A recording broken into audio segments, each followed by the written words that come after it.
things that I think both ODs and ophthalmologists need to hear is we really want to maximize that FaceTime with the patient, right? If we are busy sending fax, sending emails, sending texts, writing things down, which is why scribes are so wonderful, right? I always tell my colleagues, if you don't have a scribe, get one, because not only will it make your life easier, the patient experience is going to elevate because having a scribe is, that help that really allows you to have that FaceTime with the patient. And you mentioned as well your team.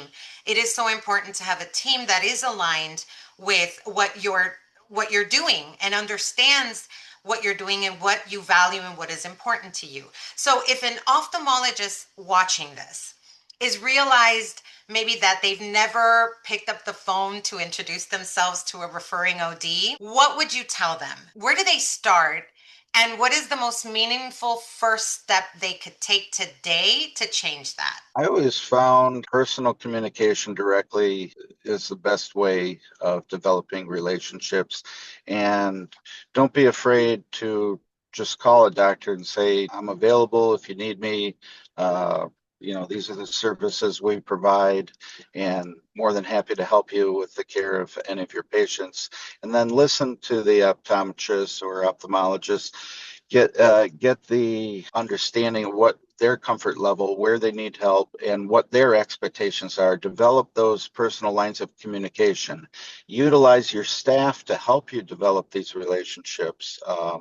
And if the optometrist is too busy with their patients, let them know that we're here. You can call us at this number, uh, and have a staff member that helps the doctor with those communications. So have you found that it's helpful for the optometrist to assign someone that communicates with the ophthalmologist office to be able to, versus like not assigning anyone and saying, okay, well, who sent this email or who sent this data or who sent this test or who opened this email? Yes, obviously each optometrist ideally should have a right-hand person that they can rely upon to communicate with our staff, and have an understanding, how the communications are going to occur, and train the staff member as to how to use the technology so that it is easy to communicate back and forth. I think the doctor to doctor relationship is extremely important too, because Right. there's always some patient care situation that comes up that's fairly urgent, and we don't have time to work through our middle people, and those lines of communications have to be there as well. There's always that Friday afternoon diabetic train wreck special that walks in the door that has a vitreous hemorrhage or a pressure of 45 and needs immediate care.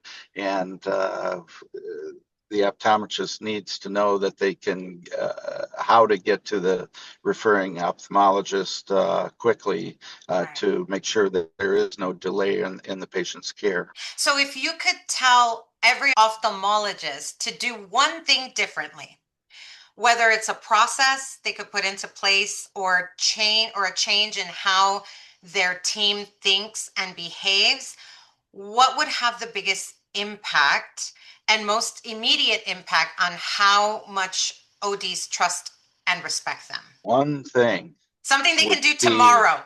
to figure out how you can keep your door open for communication, whether it's utilizing an EHR system or develop uh, a compliant communication system, so that you can effectively communicate back and forth with the referring doctor.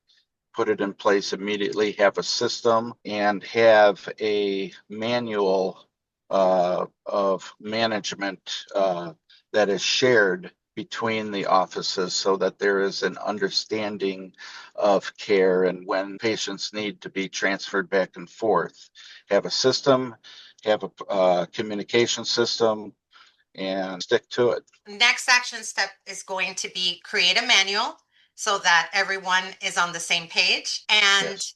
really perfect that communication between between the ophthalmologist and the OD, because the last thing we want is to ghost or ignore a an OD that has referred a patient to you. And because that's right there is what will kill the trust, right? So I want to Of ask, course.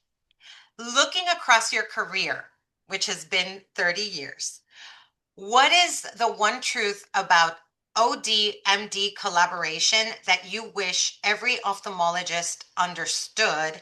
And what would our profession look like if they did? Understand that we're all in it together to deliver the highest standard of care for all of our patients, and that we need each other to deliver that highest standard of care, and that we can trust each other to deliver that. Work together, work as a team, and that will always lead to better outcomes and better experiences for our patients. Absolutely. Dr. Kovach, thank you so much. This has been such an insightful and important conversation for the ophthalmologists watching. I hope this was a reminder that the OD in your community are your partners, and that every referral they send to you is built on trust. The stronger that trust, the better the care for every patient in between. Thank you so much. I'm Dr. Diana Canto-Sims. Until next time, keep building those bridges. Thank you so much, Dr. Kovach. Bye-bye. Thank you.